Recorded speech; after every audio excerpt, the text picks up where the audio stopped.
আজি ଆସନ୍ତୁ ଆମ୍ଭେମାନେ ସ୍ୱର୍ଗରେ କ'ଣ ଅଧିକ ମୂଲ୍ୟବାନ ଏହି ଉପଦେଶ ଶୀର୍ଷକର ସହିତ ପରମେଶ୍ୱରଙ୍କ ବାକ୍ୟର ଅଧ୍ୟୟନ କରିବା।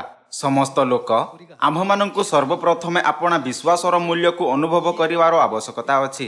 ତେବେ ଯାଇ ଆମ୍ଭେ ଏକ ବଡ଼ ଏବଂ ଦୃଢ଼ ବିଶ୍ୱାସ ରଖିପାରିବା ଯାହା ଅନ୍ୟମାନଙ୍କ ପାଇଁ ଏକ ଉଦାହରଣ ରୂପେ କାର୍ଯ୍ୟ କରିଥାଏ। କିନ୍ତୁ ଯଦି ଆମ୍ଭେ ଆପଣା ବିଶ୍ୱାସର ଜୀବନର ମୂଲ୍ୟକୁ ବୁଝୁନଥାଇ କେବଳ ଅନ୍ୟମାନଙ୍କ କାର୍ଯ୍ୟର ନକଲ କରିବା ତେବେ ଆମ୍ଭମାନଙ୍କ ବିଶ୍ୱାସ କେବେ ମଧ୍ୟ ଉତ୍ତମ ପରିଣାମ ଉତ୍ପନ୍ନ କରିବ ନାହିଁ। ମୋର ମନେ ଅଛି ଯେ ପ୍ରଥମେ ଥରେ ମୁଁ ଆପଣଙ୍କ ସଙ୍ଗରେ ଏକ କାହାଣୀ ଭାଗ କରିଥିଲି। ଏନିମେଟେଡ୍ ଚଳଚ୍ଚିତ୍ର ଦ ପ୍ରିନ୍ସ ଅଫ୍ ଇଜିପ୍ଟରେ ଏକ ଉଦାହରଣ ଥିଲା ଯାହା ଉଲ୍ଲେଖନୀୟ ଅଟେ। ଜଳ ମରୁଭୂମିରେ ଶୁଦ୍ଧ ସୁନାର ତୁଳନାରେ ଅଧିକ ମୂଲ୍ୟବାନ ଅଟେ ଏବଂ ହଜିଯାଇଥିବା ମେଷ ନିମନ୍ତେ ଜଣେ ମେଷପାଳକ ରାଜାଙ୍କ ତୁଳନାରେ ଅଧିକ ମୂଲ୍ୟବାନ ଅଟେ। ଏଠାରେ ବଡ଼ର ଅର୍ଥ ଅଧିକ ମୂଲ୍ୟବାନ। ସାମାଜିକ ପଦର ମାମଲାରେ କ'ଣ ରାଜାର ପଦ ଅନ୍ୟମାନଙ୍କ ତୁଳନାରେ ବଡ଼ ଏବଂ ଅଧିକ ମୂଲ୍ୟବାନ ନୁହେଁ? ହଁ, ତାହା ଅଧିକ ବଡ଼ ଅଟେ। ମାତ୍ର ଗୋଟିଏ ହଜିଯାଇଥିବା ମେଷ ନିମନ୍ତେ ଜଣେ ମେଷପାଳକ ଯିଏ ତାହାର ପ୍ରଦର୍ଶନ କରିପାରେ ଜଣେ ଶକ୍ତିଶାଳୀ ରାଜାର ତୁଳନାରେ ଅଧିକ ମୂଲ୍ୟବାନ ଅଟେ। ଯେବେ ଆମ୍ଭେ ଏହି ବିଷୟ ଉପରେ ବିଚାର କରିବା କି କେଉଁ ବିଷୟ କେଉଁ ବସ୍ତୁକୁ ମୂଲ୍ୟବାନ କରିଥାଏ ତେବେ ଆମ୍ଭେ ପରିସ୍ଥିତିର ତୁଳନାରେ ତାହାର ମୂଲ୍ୟ ପରିବର୍ତ୍ତନ କରିପାରିବା। ଏହି ପ୍ରକାର ଏକ ମରୁଭୂମିରେ ଯାହା ମୂଲ୍ୟବାନ ଅଟେ ଓ ଏକ ଆରାମଦାୟକ ଏବଂ ସୁରକ୍ଷିତ ବାତାବରଣରେ ଯାହା ମୂଲ୍ୟବାନ ଅଟେ ତାହା ଏକ ଅନ୍ୟଠାରୁ ଭିନ୍ନ ଅଟେ। ପୃଥିବୀରେ ରହୁଥିବା ସମୟରେ ଲୋକ ସୁନା, ଶକ୍ତି ଏବଂ ଖ୍ୟାତି ଯେପରି ବସ୍ତୁଗୁଡ଼ିକୁ ବହୁତ ମହତ୍ତ୍ୱ ଦିଅନ୍ତି ଆଉ ତାହାର ଅନୁସରଣ କରନ୍ତି। କିନ୍ତୁ ଯେବେ ସେମାନେ ସ୍ୱର୍ଗର ରାଜ୍ୟରେ ପ୍ରବେଶ କରିବେ ତେବେ ଯେଉଁ ବସ୍ତୁଗୁଡ଼ିକୁ ସେମାନେ ମୂଲ୍ୟବାନ ବୁଝିଥିଲେ କ'ଣ ସେଗୁଡ଼ିକର ମୂଲ୍ୟ ପରିବର୍ତ୍ତନ ହେବ ନାହିଁ? କିଛି ସମୟ ପୂର୍ବେ ଆମେରିକା ଓ ଉତ୍ତର ଆମେରିକା ମଧ୍ୟରେ ଏକ ଗମ୍ଭୀର ସ୍ଥିତି ଉତ୍ପନ୍ନ ହେଲା। ତାହା ଏତେ ତୀବ୍ର ସଂଘର୍ଷ ଥିଲା କି ସେମାନେ ମିସାଇଲ ଲଞ୍ଚ କରିବା ଏବଂ ଏକ ଅନ୍ୟ ଉପରେ ଆକ୍ରମଣ କରିବା ପାଇଁ ପ୍ରସ୍ତୁତ ଅଛନ୍ତି। ସେହି ସ୍ଥିତିରେ ଯଦି ଯୁଦ୍ଧ ଆରମ୍ଭ ହୁଏ ତେବେ ସବୁଠାରୁ ମୂଲ୍ୟବାନ ବସ୍ତୁ କ'ଣ ହେବ? ଯଦି କୌଣସି ଦେଶ ଯୁଦ୍ଧରେ ହୋଇଥାଏ ତେବେ ଧନ କାଗଜର ଏକ ଅଦରକାରୀ ଖଣ୍ଡ ବ୍ୟତୀତ କିଛି ହୋଇନଥାଏ। ଲୋକମାନେ ସୁନା ଯେପରି ମୂଲ୍ୟବାନ ଧାତୁକୁ କିଣିବା ଆରମ୍ଭ କରନ୍ତି ସୁନାର ମୂଲ୍ୟ ଶୀଘ୍ରତାରେ ବୃଦ୍ଧି ହେବାକୁ ଲାଗେ। ଯଦିଓ ଲୋକମାନେ ସୁନାକୁ ମୂଲ୍ୟବାନ ମାନନ୍ତି କିନ୍ତୁ ସିଫନୀୟ ଅଧ୍ୟାୟ 1 ପଦ 18 ଅନୁସାରେ ପରମେଶ୍ୱର କହିଲେ ପୁଣି ସଦାପ୍ରଭୁଙ୍କ କ୍ରୋଧର ଦିନରେ ସେମାନଙ୍କର ରୂପା କିଓ ବା ସେମାନଙ୍କର ସୁନା ସେମାନଙ୍କୁ ଉଦ୍ଧାର କରିପାରିବ ନାହିଁ। ଲୋକମାନେ ପୃଥିବୀରେ ଯେଉଁ ବସ୍ତୁକୁ ମୂଲ୍ୟବାନ ମାନନ୍ତି ଆଉ ସ୍ୱର୍ଗରେ ଯାହା ମୂଲ୍ୟବାନ ଅଟେ ତାହା ମଧ୍ୟରେ ବହୁତ ପାର୍ଥକ୍ୟ ଅଛି। ଜଣେ ଧନୀ ମନୁଷ୍ୟ ମରିଗଲା ଏବଂ ପରମେଶ୍ୱରଙ୍କ ନ୍ୟାୟର ସିଂହାସନ ସମ୍ମୁଖରେ ଛିଡ଼ା ହେଲା। ଆପଣା ଜୀବନ ସାରା ଯାହା ମଧ୍ୟ ଧନ ଏକତ୍ର କରିଥିଲା ସେଥିରେ ସେ ଏକ ବଡ଼ ସୁନାର ଖଣ୍ଡ ପ୍ରାପ୍ତ କଲା ଏବଂ ତାହାକୁ ଆପଣା ସଙ୍ଗରେ ସ୍ୱର୍ଗକୁ ଘେନି ଯିବାକୁ ଚାହୁଁଥିଲା। ଏଥିପାଇଁ ସେ ପରମେଶ୍ୱରଙ୍କୁ ଆଗ୍ରହପୂର୍ବକ ବିନତି କଲା, ମୁଁ ଜୀବନ ସାରା କଠିନ ପରିଶ୍ରମ କଲି ଏବଂ ପୃଥିବୀରେ ସୁନାର ଖଣ୍ଡ ଛାଡ଼ି ଦେଇଛି। ଦୟାକରି ମୋତେ ଏହାକୁ ସ୍ୱର୍ଗକୁ ଆଣିବାକୁ ଅନୁମତି ଦିଅନ୍ତୁ। ଯେହେତୁ ସେହି ମନୁଷ୍ୟ ଏତେ ଆଗ୍ରହରେ ପଚାରୁଥିଲା ତେଣୁ ପରମେଶ୍ୱର ତାହାର ଇଚ୍ଛାକୁ ସ୍ୱୀକାର କଲେ। ଆପଣା ସମ୍ପୂର୍ଣ୍ଣ ଶକ୍ତିରେ ସେ ଆପଣା ଏକତ୍ର କରିଥିବା ସମସ୍ତ ସୁନାକୁ ସ୍ୱର୍ଗରେ ଆଣିଲା। କିନ୍ତୁ ସେଠାରେ ପହଞ୍ଚିବା ପରେ ସେ କ'ଣ ଲାଭ କଲା? ସ୍ୱର୍ଗରେ ସଡ଼କ ଗୁଡ଼ାକୁ ଶୁଦ୍ଧ ସୁନାରେ ନିର୍ମାଣ କରାଯାଇଥିଲା। ସ୍ୱର୍ଗରେ ସୁନା ସଡ଼କ ନିର୍ମାଣ ପାଇଁ ଉପଯୋଗ କରାଯାଉଥିବା ପଥର ବ୍ୟତୀତ କିଛି ନଥିଲା। କିନ୍ତୁ ସେ ଆପଣା ସାରା ଜୀବନ ଏତେ ବ୍ୟର୍ଥ ବସ୍ତୁ ନିମନ୍ତେ ନଷ୍ଟ କରିଦେଲା। ସ୍ୱର୍ଗରେ ସୁନା ଏତେ ସାମାନ୍ୟ ଥିଲା କି ସେଠିକାର ସଡ଼କ ମଧ୍ୟ ଏହା ଦ୍ୱାରା ଢଙ୍କା ଯାଇଥିଲା। ଏଥିପାଇଁ ତାହାକୁ ଆପଣା ସାରା ଜୀବନ ଓ ଯୁବକତ୍ୱ ଏପରି ବ୍ୟର୍ଥ ବସ୍ତୁରେ ସମର୍ପିତ କରିବା ପାଇଁ ପଶ୍ଚାତାପ ହେଲା। ଯେପରି ଆମ୍ଭେ ଦେଖିପାରିବା କି ପୃଥିବୀରେ ଯାହା ମୂଲ୍ୟବାନ ଅଟେ ତାହା ତାହାଠାରୁ ଭିନ୍ନ ଅଟେ ଯାହା ସ୍ୱର୍ଗରେ ମୂଲ୍ୟବାନ ଅଟେ। କ'ଣ ବାଇବଲରେ ଏହା କୁହାଯାଇ ନାହିଁ କି ପୃଥିବୀରେ ଆମ୍ଭମାନଙ୍କ ରହିବାର ସମୟ ଅସ୍ଥାୟୀ ଅଟେ? କ୍ଷଣକେ ଦୃଶ୍ୟ ହୋଇ ଅଦୃଶ୍ୟ ହୁଏ ଯେଉଁ ବାଷ୍ପ ତୁମ୍ଭେମାନେ ତ ତାହା ସଦୃଶ୍ୟ। ଏହି ପ୍ରକାରେ ବାଇବଲ ମାନବ ଜୀବନର ଅବଧିର ବର୍ଣ୍ଣନା କରିଥାଏ। ଆସନ୍ତୁ ଆମ୍ଭେମାନେ ଏବ୍ରିୟ ଅଧ୍ୟାୟ 9 ପଦ 27 ଉପରେ ଏକ ନଜର ଦେବା। ମନୁଷ୍ୟମାନଙ୍କ ନିମନ୍ତେ ଯେପରି ଥରେ ମାତ୍ର ମୃତ୍ୟୁ ନିରୂପିତ ଅଛି ଏହାର ଅର୍ଥ କି ସମସ୍ତେ ମୃତ୍ୟୁର ସମ୍ମୁଖୀନ ହେବେ। ଲୋକମାନେ ଆପଣା ମୃତ୍ୟୁ ହେବା ପର୍ଯ୍ୟନ୍ତ ଏପରି ବ୍ୟବହାର କରନ୍ତି ଧରିନୀୟ ପୃଥିବୀରେ ସର୍ବଦା ନିମନ୍ତେ ଜୀବିତ ରହିବେ। ଏହା ହିଁ ସମସ୍ୟା ଅଟେ। ମନୁଷ୍ୟମାନଙ୍କ ନିମନ୍ତେ ଯେପରି ଥରେ ମାତ୍ର ମୃତ୍ୟୁ ଆଉ ତାହାପରେ କ'ଣ ନିରୂପିତ ଅଛି? ବିଚାର ନିରୂପିତ ଅଛି। ନ୍ୟାୟ ପରେ ଆମ୍ଭେ ଅସହାୟ ହୋଇ स्वर्ग अबा नरक मध्यरु गोटिए प्रवेश करिबा। स्वर्ग जीवा पई जे पर्यंत आम्भे पृथ्वी रे अछु से पर्यंत आम्भकु मूल्यवान कार्य करिबार आवश्यकता अछि। बाइबल रे लेखा अछि कि कौनसी दिन प्रत्येक मरी जिबे एवं न्यायर सम्मुखीन हेबे। आम्भकु नरकर न्यायरु रक्षा करिबा पई परमेश्वर एही पृथ्वी को आसिले। कोन परमेश्वर आम्भमानंक पापरु आम्भकु रक्षा करिबा एवं स्वर्ग को घेनी जीवा पई द्वितीय थर आसी नाहंती। मरुभूमि रे सुनार तुलना रे जल अधिक मूल्यवान अटे। हजि जाइथिबा मेष निमंते जणे राजार तुलना रे जणे मेषपालक अधिक मूल्यवान अटे। आपणा स्थितिर आधार रे लोकमाने विभिन्न वस्तु गुडी को मूल्य दियंती। पृथ्वी रे एही अस्थायी जीवन समय रे जहा मूल्यवान विवेचना करा जाए ताहा उपरे ध्यान देबा परिवर्ते आसंतु आम्भे माने एही विषयर अनुसरण करिबा जहा अनंत स्वर्ग रे आम्भमानंक नेतृत्व करे। आसंतु आम्भे माने प्रथम पितर अध्याय 1 उपरे एक नजर देबा। पद 24 कारण समस्त मर्त तृण तुल्य ताहार समस्त शोभा तृणर पुष्प सदृश। तृण सुखी जाए आउ फूल झड़ी पड़े किंतु कोण अनंत काल स्थायी रही थाए। ईश्वरंक वाक्य अनंत काल स्थायी।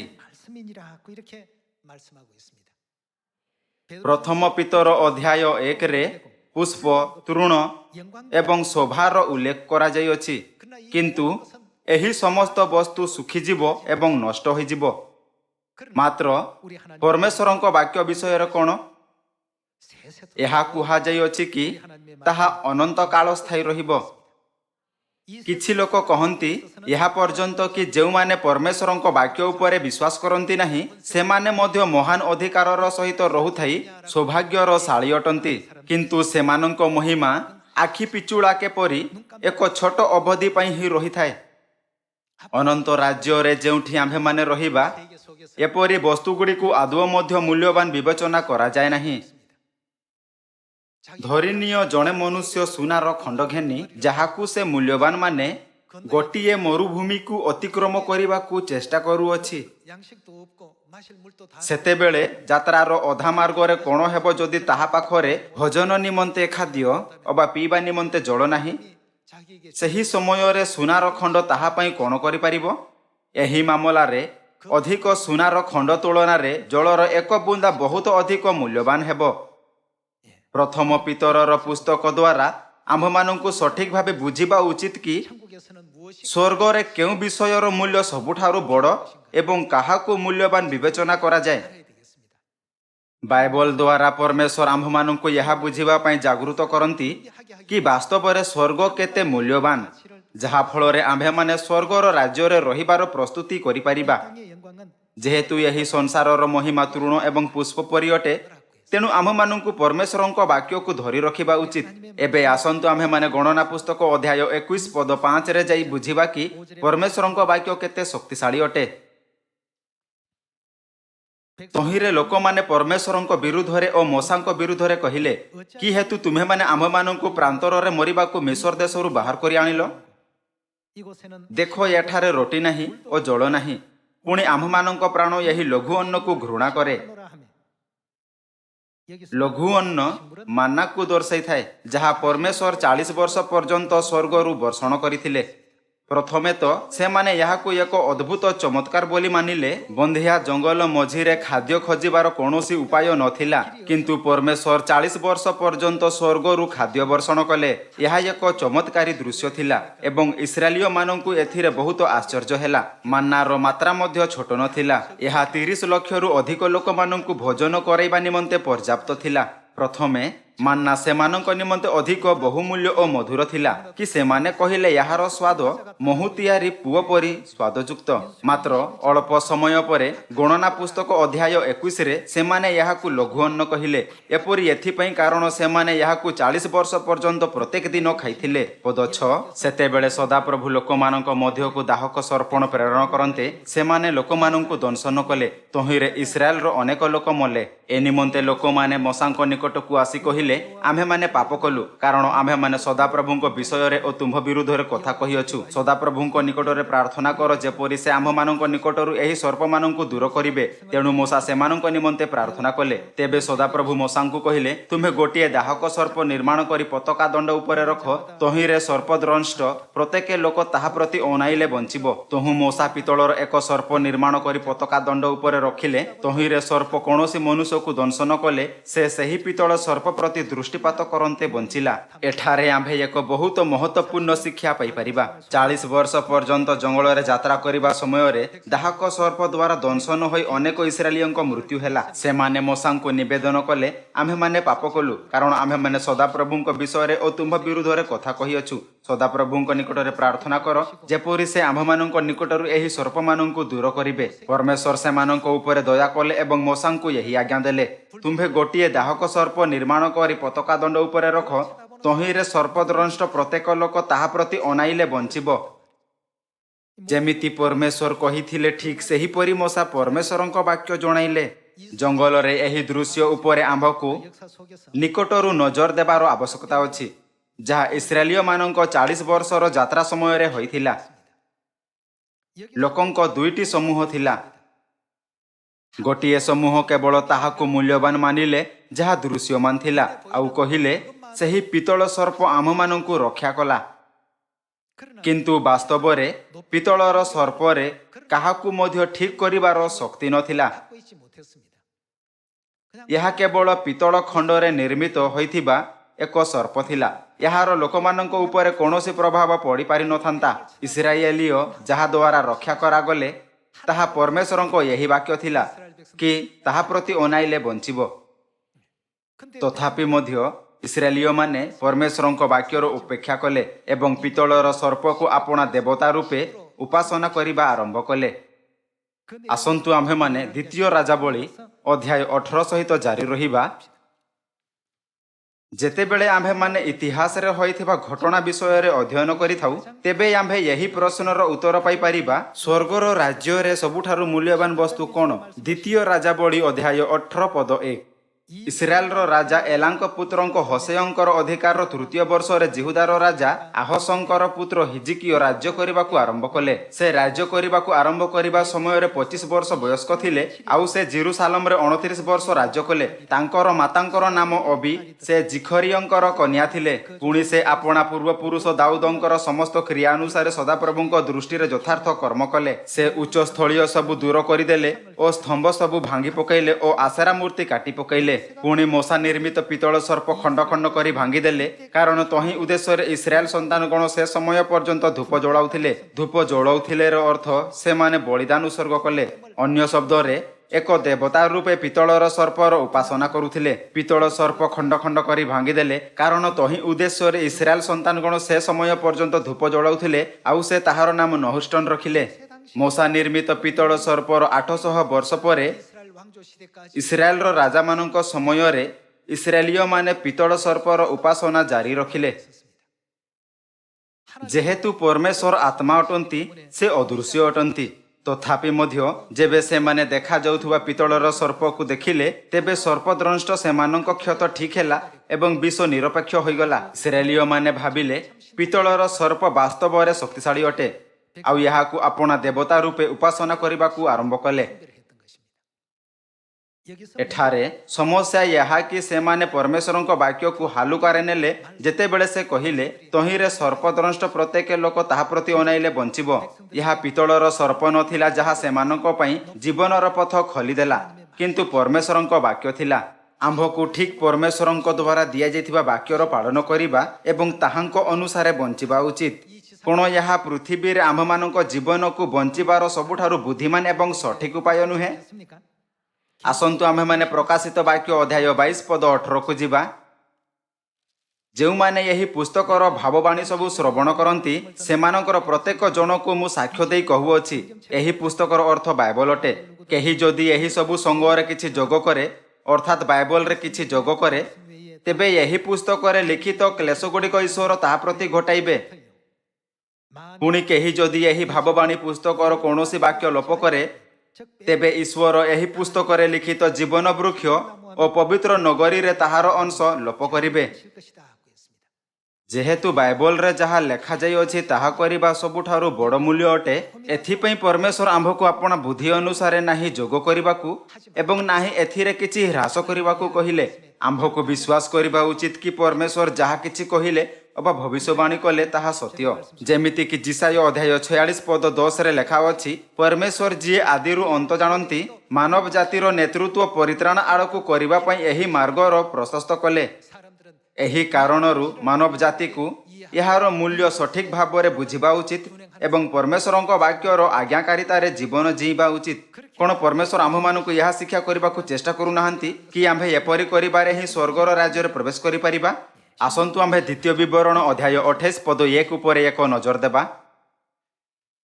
ମୁଁ ଆଜି ସଦାପ୍ରଭୁ ତୁମ୍ଭ ପରମେଶ୍ୱରଙ୍କର ଯେ ଆଜ୍ଞା ତୁମ୍ଭକୁ ଆଦେଶ କରୁଅଛି ସେ ସବୁ ମାନିବା ପାଇଁ ଓ କରିବା ପାଇଁ, ଯେବେ ତୁମ୍ଭେ ତାହାଙ୍କ ରୋବରେ ଜନିପୂର୍ବକ କର୍ଣ୍ଣପାତ କରିବ, ତେବେ ପରମେଶ୍ୱର କ'ଣ କରିବେ? ସଦାପ୍ରଭୁ ତୁମ୍ଭ ପରମେଶ୍ୱର ପୃଥିବୀସ୍ଥ ସମସ୍ତ ଦେଶୀୟ ଲୋକଙ୍କ ଅପେକ୍ଷା ତୁମ୍ଭକୁ ଶ୍ରେଷ୍ଠ କରିବେ। ସମସ୍ତ ଲୋକ, ଦୁନିଆରେ ଲୋକ କାହାକୁ ଜଣେ ପ୍ରତିଷ୍ଠିତ ବ୍ୟକ୍ତି ବୋଲି ବିବେଚନା କରନ୍ତି? କ'ଣ ଏହା କେହି ଏପରି ବ୍ୟକ୍ତି ହୋଇଥିବ ଯିଏ ହାର୍ଭାର୍ଡ ବିଶ୍ୱବିଦ୍ୟାଳୟରୁ ସ୍ନାତକ କରିଥିବ? କ'ଣ ଏହା କେହି ଏପରି ବ୍ୟକ୍ତି ହୋଇଥିବ ଯିଏ ଅକ୍ସଫୋର୍ଡ ବିଶ୍ୱବିଦ୍ୟାଳୟରୁ ସ୍ନାତକ କରିଥିବ? ଯେହେତୁ ଦୁନିଆର ଲୋକ ଏପରି ବସ୍ତୁଗୁଡ଼ିକୁ ମୂଲ୍ୟବାନ ବିବେଚନା କରନ୍ତି, ତେଣୁ ସେମାନଙ୍କ ଅର୍ଥ କି ସବୁଠାରୁ ପ୍ରତିଷ୍ଠିତ ବ୍ୟକ୍ତି ଏପରି ସ୍ଥାନରୁ ଆସିବେ, ମାତ୍ର ନାହିଁ ଯୀଶୁ ଏବଂ ନାହିଁ ପ୍ରେରିତ ପିତର ଏପରି ସ୍ଥାନରୁ ଆସିଥିଲେ। ଏହା ଲେଖା ଅଛି କି ଯିଏ ସର୍ବଗୋଷ୍ଠୀରେ ଶ୍ରେଷ୍ଠ ହେବେ ସେ ସେହି ଅଟେ ଯିଏ ପରମେଶ୍ୱରଙ୍କୁ ବିଶ୍ୱାସ କରେ ଏବଂ ଧ୍ୟାନରେ ତାହାଙ୍କ ସମସ୍ତ ଆଜ୍ଞାଗୁଡ଼ିକର ପାଳନ କରେ। ପଦ 2, ଯେବେ ତୁମ୍ଭେ ସଦାପ୍ରଭୁ ଆପଣା ପରମେଶ୍ୱରଙ୍କ ରବ ଶୁଣିବ, ତେବେ ଏହି ସବୁ ଆଶୀର୍ବାଦ ତୁମ୍ଭ ଉପରେ ବର୍ତ୍ତିବ ଓ ତୁମ୍ଭର ସଙ୍ଗ ଧରିବ। କାରଣ ପରମେଶ୍ୱରଙ୍କ ବାକ୍ୟରେ ମହାନ ଅଧିକାର ଅଛି ଓ ଅଦ୍ଭୁତ ଏବଂ ଚମତ୍କାରୀ ଶକ୍ତି ଅଛି। ପୁଣି ସଦାପ୍ରଭୁ ଆପଣା ପରମେଶ୍ୱରଙ୍କ ରବ ଶୁଣିବ, ତେବେ ଏହି ସବୁ ଆଶୀର୍ବାଦ ତୁମ୍ଭ ଉପରେ ବର୍ତ୍ତିବ ଓ ତୁମ୍ଭର ସଙ୍ଗ ଧରିବ। ତୁମ୍ଭେ ନଗରରେ ଧନ୍ୟ ହେବ ଓ କ୍ଷେତ୍ରରେ ଧନ୍ୟ ହେବ। ତୁମ୍ଭ ଶରୀରର ଫଳ ଓ ତୁମ୍ଭ ଭୂମିର ଫଳ ଓ ତୁମ୍ଭ ପଶୁର ଫଳ ଅର୍ଥାତ୍ ଗୋବସ ଓ ମେଷପଲର ଶାବକ ଧନ୍ୟ ହେବ। ତୁମ୍ଭ ଚାଙ୍ଗୁଡ଼ି ଓ ମଇଦା ଦଳିବା ପାତ୍ର ଧନ୍ୟ ହେବ। ତୁମ୍ଭେ ଗୃହକୁ ଆସିବା ବେଳେ ଧନ୍ୟ ଓ ଗୃହରୁ ବାହାରେ ଯିବା ବେଳେ ଧନ୍ୟ ହେବ। ଯେଉଁମାନେ ପରମେଶ୍ୱରଙ୍କ ବାକ୍ୟର ମୂଲ୍ୟ ଜାଣନ୍ତି ସେମାନେ ଏହି ଶିକ୍ଷଣକୁ ସମ୍ପୂର୍ଣ୍ଣ ଭାବରେ ପାଳନ କରନ୍ତି ଏବଂ ସର୍ବଗୋଷ୍ଠୀରେ ଶ୍ରେଷ୍ଠ ଗଣିତ ହେବେ। ଆସନ୍ତୁ ଆମ୍ଭେମାନେ ଦାନିଏଲ ଅଧ୍ୟାୟ 3 ପଦ 1କୁ ଯିବା। ରାଜା ନବୁଖଦନେଶ୍ୱର 60 ହାତ ଉଚ୍ଚ ଓ 6 ହାତ ପ୍ରସ୍ଥ ଏକ ସୁବର୍ଣ୍ଣମୟ ପ୍ରତିମା ନିର୍ମାଣ କଲା। ବାବିଲ ପ୍ରଦେଶର ଦୁରା ନାମକ ପଦାରେ ସେ ତାହା ସ୍ଥାପନ କଲା। ତହିଁରେ ରାଜା ନବୁଖଦନେଶ୍ୱର ସେହି ଯେଉଁ ପ୍ରତିମା ସ୍ଥାପନ କରିଥିଲା ତାହାର ପ୍ରତିଷ୍ଠା କରିବାକୁ ଆସିବା ପାଇଁ କ୍ଷିତିପାଳମାନଙ୍କୁ, ରାଜପ୍ରତିନିଧିମାନଙ୍କୁ ଓ ଦେଶାଧ୍ୟକ୍ଷ ଗଣଙ୍କୁ, ବିଚାରକର୍ତ୍ତା ଗଣଙ୍କୁ, କୋଷାଧ୍ୟକ୍ଷ ଗଣଙ୍କୁ, ବ୍ୟବସ୍ଥାପକ ଗଣଙ୍କୁ, ବେବର୍ତ୍ତା ଗଣଙ୍କୁ ଓ ପ୍ରଦେଶୀୟ ସକଳ ଶାସନକର୍ତ୍ତା ଗଣଙ୍କୁ ଏକତ୍ର କରିବା ପାଇଁ ରାଜା ନବୁଖଦନେଶ୍ୱର ଲୋକ ପ୍ରେରଣ କଲା। ତହିଁରେ କ୍ଷିତିପାଳମାନେ, ରାଜା ପ୍ରତିନିଧିମାନେ ଓ ଦେଶାଧ୍ୟକ୍ଷମାନେ, ବିଚାରକର୍ତ୍ତା ଗଣ, କୋଷାଧ୍ୟକ୍ଷ ଗଣ, ବ୍ୟବସ୍ଥାପକ ଗଣ, ବେବର୍ତ୍ତା ଗଣ ଓ ପ୍ରଦେଶୀୟ ସକଳ ଶାସନକର୍ତ୍ତା ଗଣ ରାଜା ନବୁଖଦନେଶ୍ୱରର ସ୍ଥାପିତ ପ୍ରତିମା ପ୍ରତିଷ୍ଠା କରିବା ପାଇଁ ଏକତ୍ର ହେଲେ।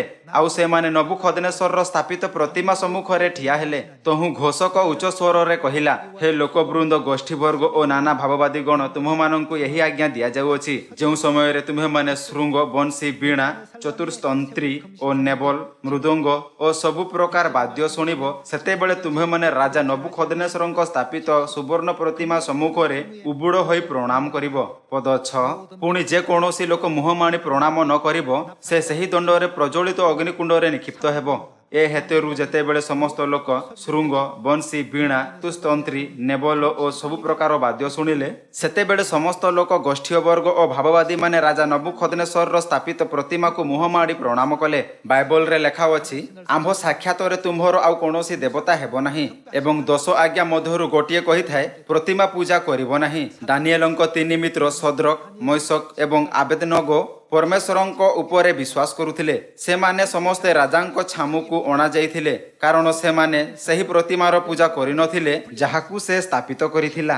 ପଦ 13, तहिरे नबुखदनेश्वर प्रचंड क्रोध और कोपरे सदरक मेशक और अबेदनगो को आनिबा पई आज्ञा कला। तहु लोक माने सेमानंकु राजार छामुकु आनिले। नबुखदनेश्वर सेमानंकु उत्तर करी कहिला, हे सदरक मेशक और अबेदनागो, तुम्हे माने कि मनस्थ होई मोर देवतार सेवा करुनाह किओबा मो स्थापित सुवर्णमय प्रतिमा को प्रणाम करुनाह। एबे श्रृंग बंशी वीणा चतुस्तंत्री नेबल मृदंग और सर्व प्रकार वाद्य शुणिले तुम्हें माने जेबे मो निर्मित प्रतिमा को मुहमाड़ी प्रणाम करने को प्रस्तुत हुओ तेबे भल।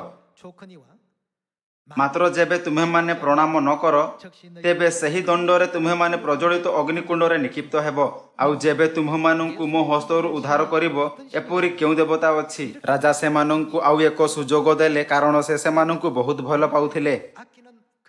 पद 16 सदरक मेशक और अबेदनगो राजा को उत्तर करी कहिले, हे नबुखदनेश्वर, ए विषय रे आपनकु उत्तर देबार आम मानकर प्रयोजन नहीं। सेमानंकु स्वयं रक्षा करिवार आवश्यकता नथिला। परमेश्वर आम्भकु जहा प्रदान करंती ताहार मूल्यर तुलना सही वस्तु सहित करा जाई परिबो नाही जहा एही पृथ्वी रे कोनोसी राजा आम मानंकु देई परिबो। आपना स्वयं को पचारंतु कि कोन आम मानंकु परमेश्वरंको आज्ञार पालन करिबा आवश्यक अबा राजांको आज्ञा। पद 17 जेबे सेपरि हुए तेबे आम्भे माने जहांकर सेवा करू आम मानकर सही परमेश्वर आम मानक प्रज्वलित अग्निकुंडरू रक्षा करने को समर्थ अटंती। आउ हे महाराज से आपणक हस्तरू आम मानक उद्धार करिवे। मात्र जेबे न करंती तेबे हे महाराज आम्भे माने जे आपणक देवता गणर सेवा करिबु नाही किओबा आपणक स्थापित सुवर्णमय प्रतिमा को प्रणाम करिबु नाही एहा आपण ज्ञात हेउंतु। एथिरे नबुखदनेश्वर कोपरे परिपूर्ण हेला ओ सदरक मेशक ओ अबेदनगोर प्रतिकूल रे ताहार मुख विकटाकार हेला। एथि पई अग्निकुंड को साधारण परिणाम अपेक्षा 7 गुण उत्तप्त करिबा पई से आज्ञा देला। गोटिए अग्निकुंडर उपयोग लुहा परि धातु गुड़ी को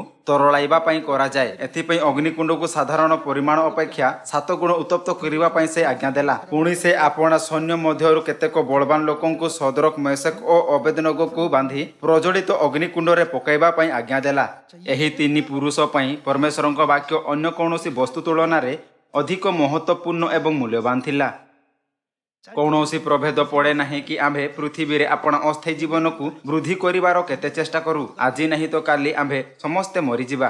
पृथ्वी रे आम्भ जीवनर दिन कम यह एक आखिपता लोकिबा परी। से माने जीवनर एही सिद्धांत को बुझिले एवं स्वर्गर वस्तु गुड़ी को मूल्यवान विवेचना करुथै कहिले आम्भे निश्चित ताहा करि परिबा नाही जहाकु परमेश्वर आम्भकु न करिबाकु आज्ञा करिसंती। जदियोपि राजा सेमानंकु बुझेबाकु चेष्टा कले किंतु जेहेतु सेमाने आपना मन परिवर्तन कले नहीं तेणु से सेमानंकु अग्निकुंड रे निक्षेप कले। कुंड रे सदरक मेशक ओ अबेदनगोंकु निक्षेप करुथिबा सैनिक अग्निशिखा रे हत हेले किंतु 3 जनंकु अग्निरु कोनोसी क्षति हेला नाही आउ नाही तांको मुंडर चुटी जड़िला। एठारे आम्भ मानंकु ध्यान देबार अछि कि 3 पुरुष स्वर्ग राज्यर मूल्य को बुझिले। सेमाने सबुठारु अधिक मूल्यवान काहाकु मानिले परमेश्वरंको वाक्य को। सेमाने सर्वदा परमेश्वरंको वाक्य उपरे ध्यान देले। परिणाम स्वरूप अन्य अधिकारींको द्वारा ताहांको सम्मान करागला एवं सेमाने बाबिलोन रे उच्च पदर अधिकारी मध्य हेले। यह अत्यंत दुर्लभ कि जड़े राजा बंदी होइथिबा लोकमानंकु आपण अधिकारी रूपे नियुक्त करिवो।